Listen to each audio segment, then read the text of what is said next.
Hello and welcome back to Ace Attorney Investigations. We have fake art, forged legal documents, and much, much more.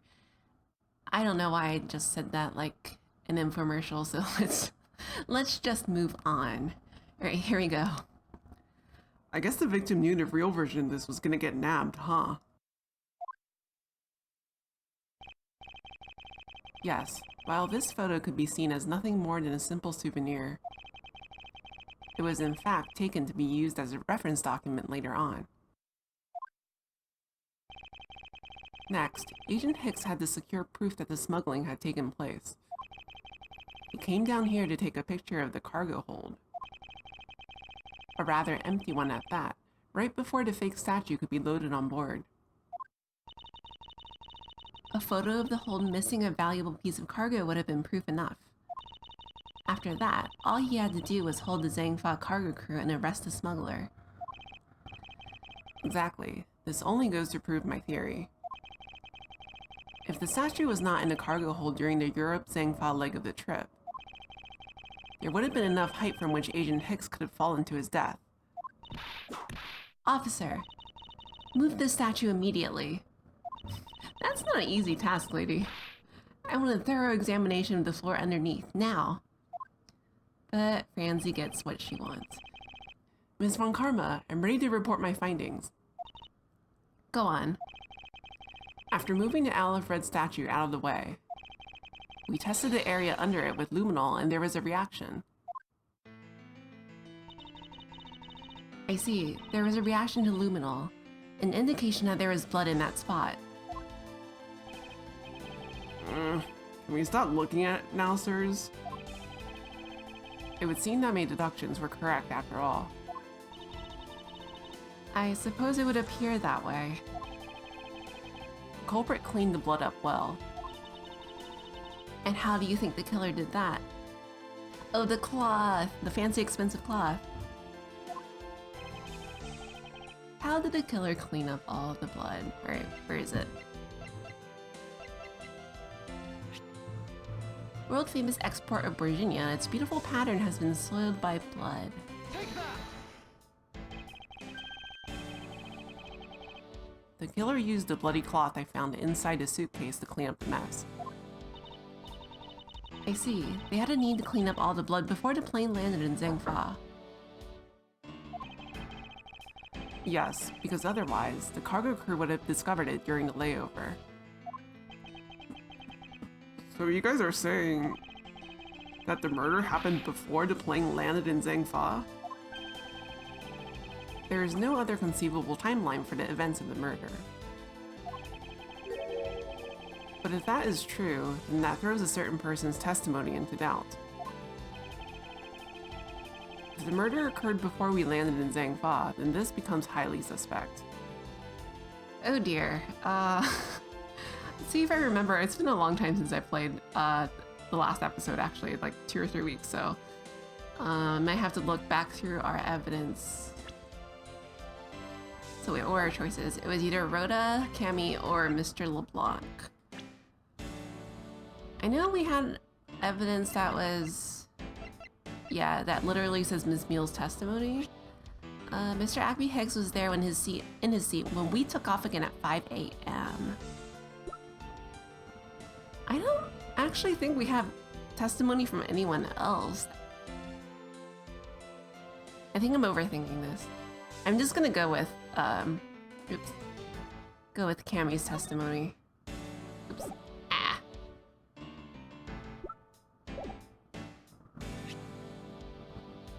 Okay.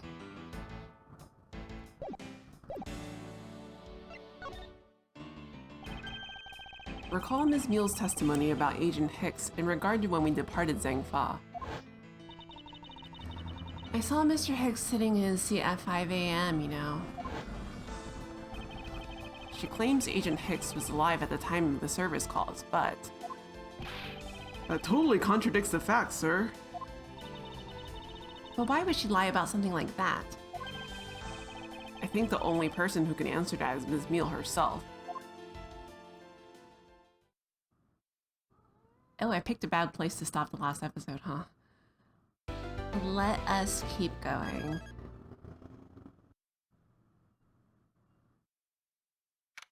Alright, here are our lovely flight attendants. Ms. Meele. She's cousin it again. Ms. Meele, Huh? do you recall what you said earlier? About when you answered some service calls as we were departing from Zhangfa.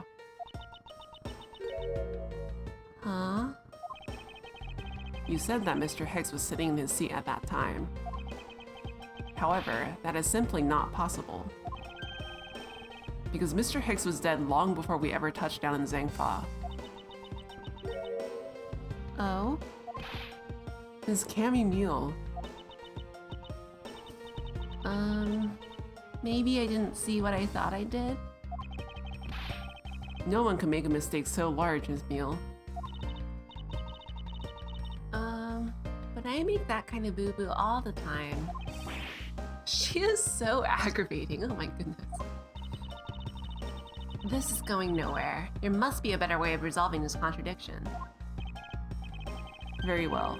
Ms. Meele, if you please, tell me about your alibi during the time span.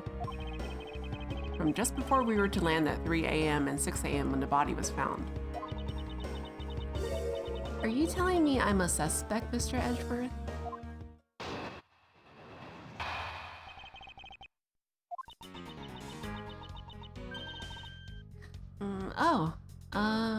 Yeah. From 3 to 4, I was, in the flight attendant's room all by my lonesome self. Oh, I'm not gonna do that every time. And from 5 to 6, I was, in the flight attendant's room all by my lonesome self. Wow. Shortest testimony ever. How is a man supposed to react to a testimony like that? Ms. Meele, wake up. Ah. And there she goes. She fell asleep again. It looks like the only way I'm going to be able to wake her up is by pressing her. Well, there's one of two things we can press her on. Her sleeping noises and the one thing that she says. Should I actually press her on this? Oh, why not? Ms. Meele, wake up. I'm awake, I'm awake. Miles Edgeworth, I demand that you do something about this flight attendant this instant. Why ask me to wake her when you can finally put that whip in appropriate use? Yeah, anyway. Okay, this is the real thing that we're pressing. I noticed one thing that was kind of like I was trying to keep track of in the previous games was if Franziska ever whips a woman, and she actually only ever whips one woman, and that's Lotta Hart, which I think is really sad and funny at the same time, because Lotta is, she's aggravating, but I think this girl is way, way worse. But anyway, that's getting off topic. So I guess we have to press this now. If I remember correctly, food was being served in first class in the lounge between the hours of 3 and 4 a.m. Yeah, but that kind of stuff's run by Ms. Rhoda. And what were you doing in the attendance room at that time? Eating and having a most delicious dream. You mean you were neglecting your duties? No way. Sleeping's part of our job too, you know.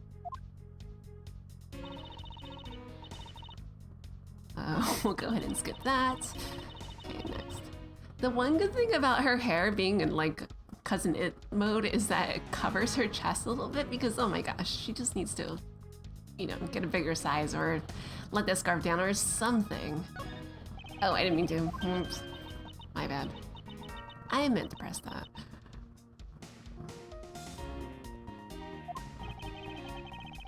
No, it's not. Sorry, I should be reading these out loud.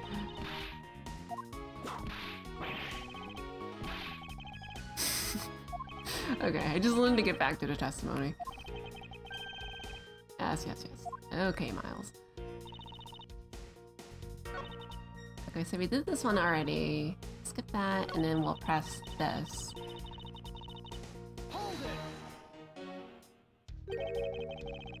So you were alone the entire time, were you? Yeah, no one else even popped their head in to say hi. Oh? Well, I think a contradiction just popped in to say hi. What should I do? Should I raise an objection? I think so, because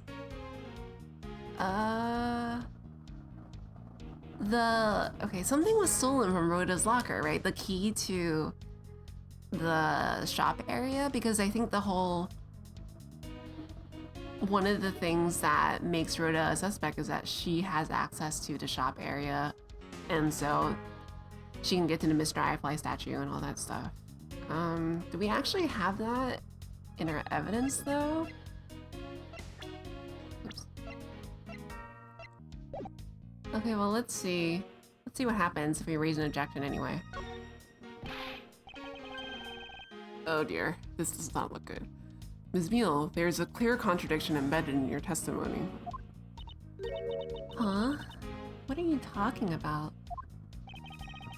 It's not possible that you were alone in an attendance room the whole time from 5 to 6 a.m. Oh, shoot.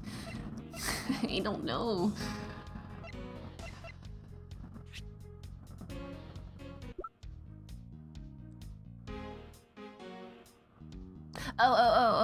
Oh, here we go. It's this. Because if Rhoda bought it at 5:40 and she brought it to the attendance room, then that's between... Yeah, okay, that's gotta be it. Take that! I wonder if you would be so kind as to take a look at this receipt, Ms. Meele. Huh? A receipt? For what? It's for the suitcase Ms. Tenero bought. Now, if I may direct your attention to the timestamp. As you can see, it clearly says 5:40 a.m. Ms. Tenero. Yes? Huh? Why is the killer here? I thought you'd have had her locked up by now. I requested that she be present as a witness so that we may straighten out your complex lie. Now then, Ms. Tenero, between the hours of 5 and 6 a.m., you took a trip from first class down to the first floor in-flight shop, correct? Yes, I went to the shop to buy a suitcase. After which, I went straight to the attendance room to drop it off. And did you see Ms. Meele there at that time? No. So, Ms. Meele, where were you really between the hours of 5 and 6 a.m.?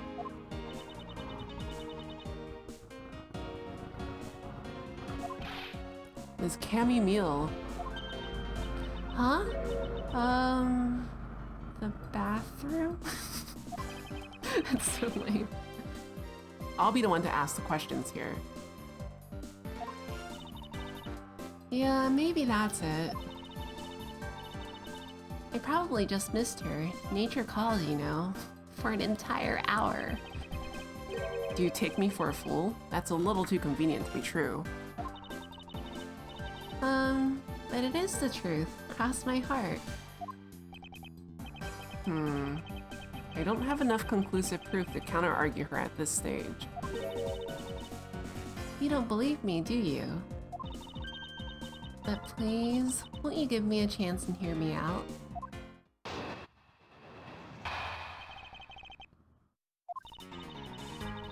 Look, I know you're suspecting me because I'm one of the crew. But you'd think that maybe you should suspect Miss Rhoda too. She's the one in charge of the elevator keycard in the shop, you know? Oh, the elevator keycard was stolen, that's right. If you ask me, that makes her super suspicious. Please leave Miss Tenero out of the conversation. Only you are under suspicion for now. I don't get it. Why are you covering for Ms. Rhoda all of a sudden? Oh, now I get it. Maybe you've got your eye on Ms. Rhoda. Of course I'm keeping an eye on her. I can't very well let her escape, can I? Never mind. But you want to know something? Ms. Rhoda actually kind of like... I have absolutely no interest in people who can't appreciate my sense of design. Oh, Edgeworth is off her list. Now's not the time for this sort of talk.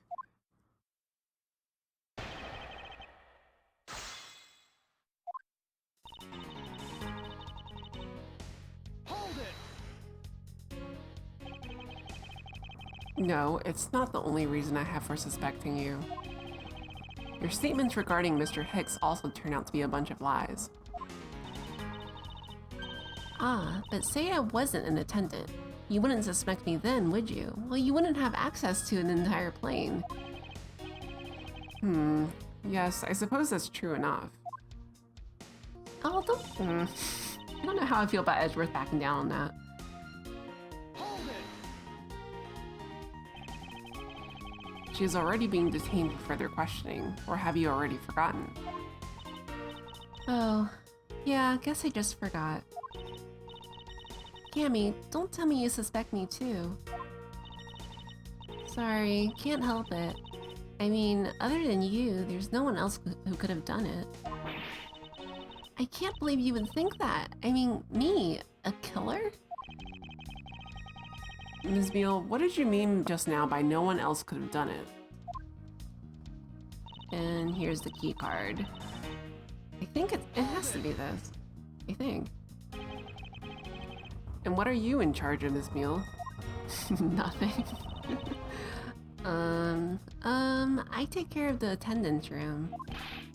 That doesn't count. Aw, but I spend so much time in there, it may as well be my responsibility. Mr. Edgeworth, Cammy is very talented in languages, but she assists passengers who may not speak English, especially those who speak Virginian. She is the only one on this flight who is fluent. I would love to see a conversation between Cammy and Mr. LeBlanc. That would, I don't know. I really want to see how that would go. Oh, you mean that kind of what am I in charge of? Why didn't you say so in the first place?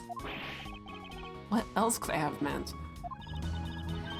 Yeah, so I'm really good at Virginian. She's fluent in Virginian? And I suppose you're in charge of processing documents in Virginian. Yeah, I take care of anything that has to do with Virginian. Very interesting. Oh, I think she just screwed herself over. Because suddenly she's the only person who can read and speak Virginian. Hold it! Actually, your on-the-job behavior makes you super suspicious in my eyes. Huh? But why? While Miss Tenero is busy with the passengers and all her other duties, you have a lot of free time on your hands, thus providing you with ample time to commit the crime. Objection! Miles Edgeworth, I demand that you cease and desist in this line of conjectural questioning. I won't allow you to bluff your way through this like a certain defense lawyer. Ooh. Shade on Phoenix. Ugh. I do not honestly believe Ms. Meele does any actual work aboard this flight. Oh, that's not true, Mr. Edgeworth. Although, well...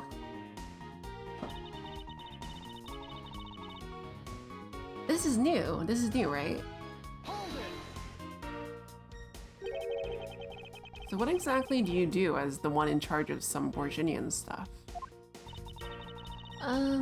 I do stuff like translate things from and into Virginian.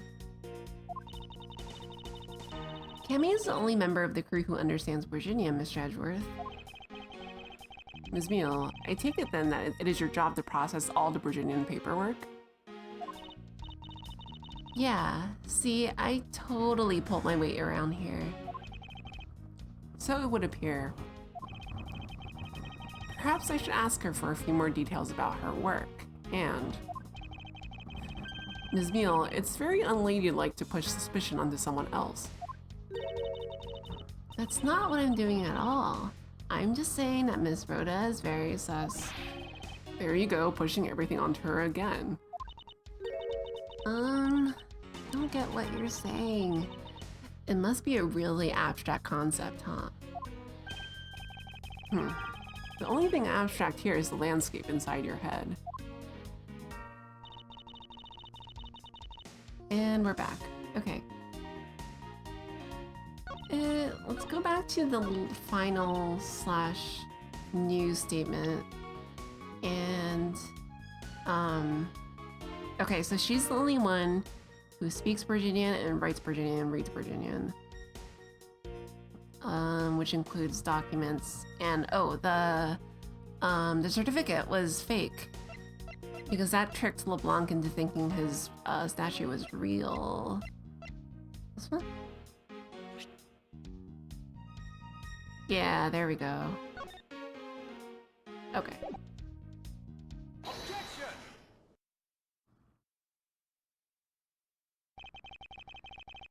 So, you're the only one in this flight crew that speaks Virginian. Is that correct? Oh, yeah, I guess so. I studied abroad in Virginia for a while. Studied what? I would really like to know. If that is the case, then the signature on this document belongs to you, doesn't it? This is a falsified piece of documentation with only one purpose: to lead anyone who read it to believe that Mr. LeBlanc's statue was loaded in Europe. The only person who could have either prepared or processed this document in Virginian is you, Ms. Meele. Yeah, she talked herself into that. Without your participation, the smuggling of the Alifred could not have occurred. Don't sleep while I'm Don't sleep while I'm pointing my finger at you. Oh, look at her eyes. They're like not half dead fish-like now. And she's blowing bubbles. Oh my god, she was faking her sleep bubbles. That's amazing. Oh, I wouldn't dream of falling asleep on you, Mr. Edgeworth. It is exactly as you say. Are you confessing to having participated in this smuggling? No, far from it. It's true that I was the one who signed off on that document. But you can't use that fact alone to make your allegation of smuggling stick. There's no direct correlation, after all. All you have is my signature on a piece of paper. Really? All you did was sign it? I neglected to check if the cargo had been loaded onto the plane properly. So, sorry about that. It seems that she's finally woken up. This is going to be one tough fight. Suppose, and this is just a supposition, even if I was involved in the smuggling, you can't throw the charge of murder on me just like that. Objection! If you were involved in the smuggling, you would have a strong motive to kill. Agent Hicks was in the middle of an investigation regarding a smuggling ring. And just when he was about to close in, he's killed by a member of that ring. Well, did you ever stop to think that maybe Rhoda is a smuggling ring member? She's dropped the Ms. Rhoda too. After all, unlike me, Rhoda has access to many things on this plane for work purposes. That is the only time I've ever seen anyone angrily blow bubbles. So perhaps there is some element of a setup at play in this case. What are you talking about? Don't worry, I wasn't talking about you. I meant the killer. First, it was myself. Now it's Miss Tenero who is under the microscope. Seems to me that our killer is going to great lengths to pin this crime on anyone they can. You have no proof that Rhoda is being set up or that she isn't. Actually, I believe that she was indeed an intended target from the very beginning. I believe that the plan was to push all the blame for the crime onto her. And this evidence will prove my suspicions. This proves that the killer was out to frame Miss Tenero from the very beginning.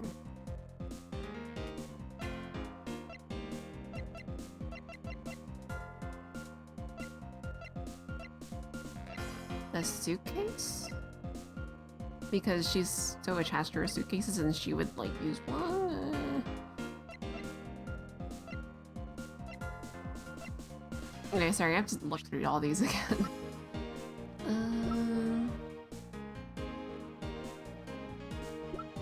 there's also the Mr. Eyefly statue because, like I was saying, she's the only one who theoretically has access to the statue since it was locked up in the shop. Oh, so okay, here it is. So someone had gone through the trouble of making it look like it was the murder weapon, I think. Take that. Oh shoot, did I get it wrong? Oh, I got it wrong. This piece of evidence will answer all of our questions. Oh, shoot. Are you sleep presenting or something, Mr. Edgeworth? As you can plainly see, I am wide awake. I'm afraid you failed. You were making so little sense that I thought maybe you were asleep. Ugh. Talk about a Dr. Sleepy Mrs. Hyde-esque transformation. Is this it? Wasn't there a piece of evidence that's still unaccounted for? I need to stay calm, think carefully, and then present the condemning evidence. Unaccounted for? Cell phone? We haven't talked about that at all. The victim supposedly had one, but it had gone missing. Did the killer take it? I mean, Agent Hicks probably used his cell phone to take a picture of to try and take a picture of the statue, but so I guess the killer did take it, but that has nothing to do with Rhoda, right?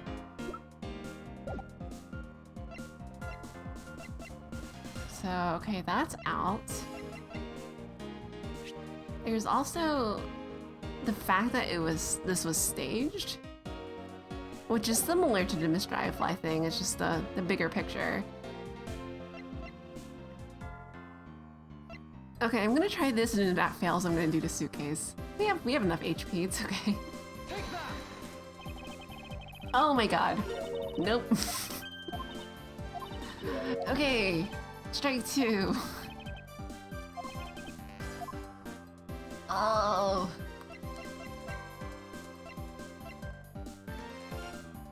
The suitcase or the receipt? Both of those are related. Oh.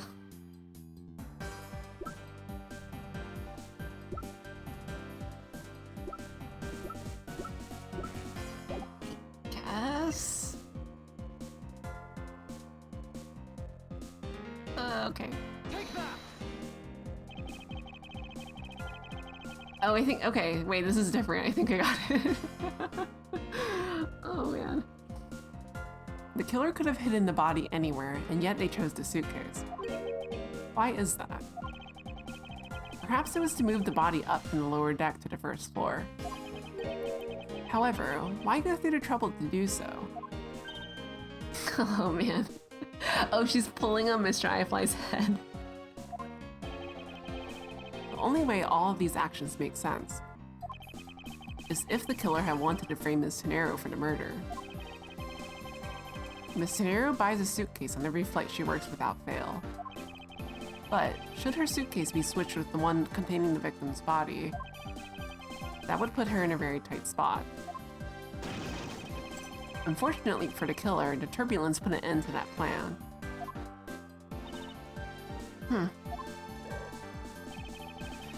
There wasn't enough time to put the body back into the suitcase. Ergo, they made do with whatever was at hand, adapted their plan,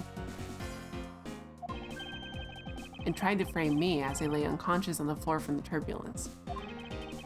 The killer then went to hide his suitcase in the in-flight shop, and brought the piggy bank back to the elevator in order to fabricate a false weapon. Okay, so it was leading to that. It wasn't totally wrong, I guess. A lot of work for a fruitless endeavor, wouldn't you agree?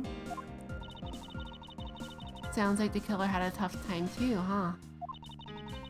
I mean, why did the killer need to frame someone that badly anyway? To prove that they're not the killer?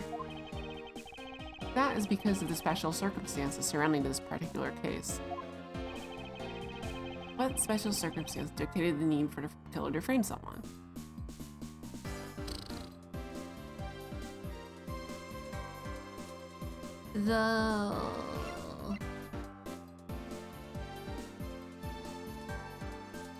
All of these? If you murder someone, you probably are going to frame someone for it. It's just, Like, do we really need a deep reason behind this?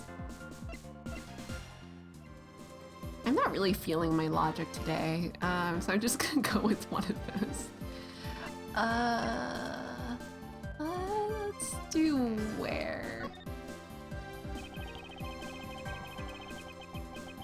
The special circumstance is simply that the murder took place on a plane mid-flight. No matter which country, customs is quite strict in this day and age. And no matter what you do, the chances that the body will be found is very high. Therefore, there was no choice but to frame either Miss Tenero or myself. Okay, so right answer, wrong reason. In other words, the only one who fits within the boundaries of the criminal's movements is not Miss Tenero or myself, but you, Miss Cammy Meele. Only you and you alone could be the killer. And...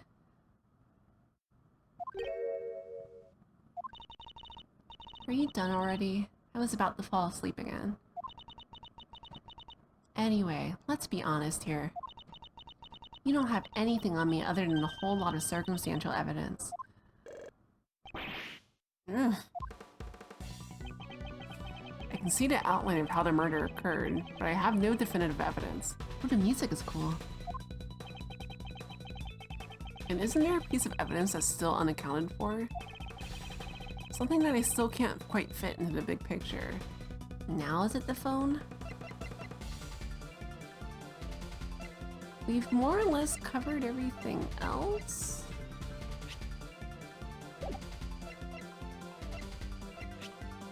Okay, that was just proving that he fell.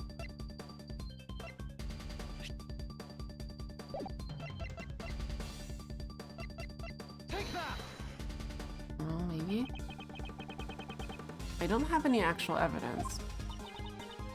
I thought not. But that's because it went missing, and still is. Missing? What do you mean by that? In the complex puzzle that is this case, there was one piece I kept getting stuck on. And that is the victim's cell phone. Franziska, you were waiting at the airport for a phone call from Agent Hicks's cell phone. Or at least, that's what you told me. That's right. But Agent Hicks's cell phone could not be found at the crime scene. You mean the killer took the phone with them? Precisely. I suspect that if we were to find that phone, it would lead us to the killer. Come on, get serious. If the victim fell to his death from that height, wouldn't his phone break as well? We won't know that until we try a little experiment, will we? Franziska, I'd like to ask for your assistance. You know the victim's phone number, do you not?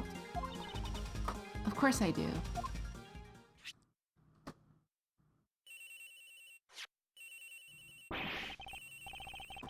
Agent Hicks's phone. It's ringing from somewhere, sir. I hear it, Detective. Now where is it coming from? Oh. Anything?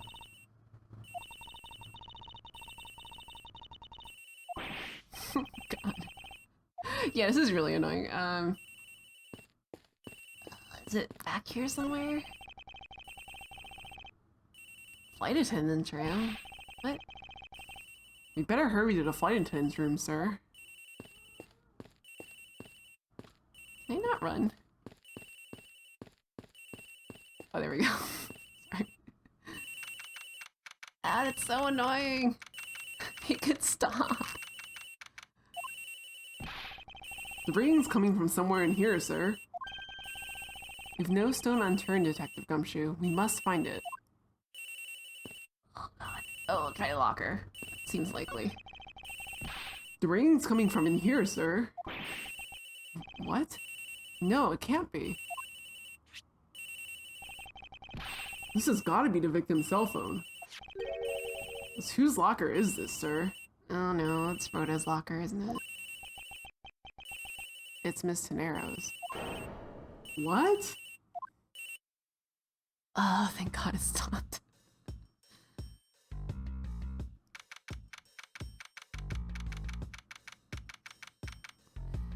right, everybody. This is not the best place to end. I kind of want to keep going, but we are at time. So next time we will figure out what the deal is with the cell phone. We are so close to catching the killer, but a few more things are in our way. So we will get to that in the next episode. As always, thank you for watching. Please leave a like if you enjoyed this, and I hope to see you next time. Bye.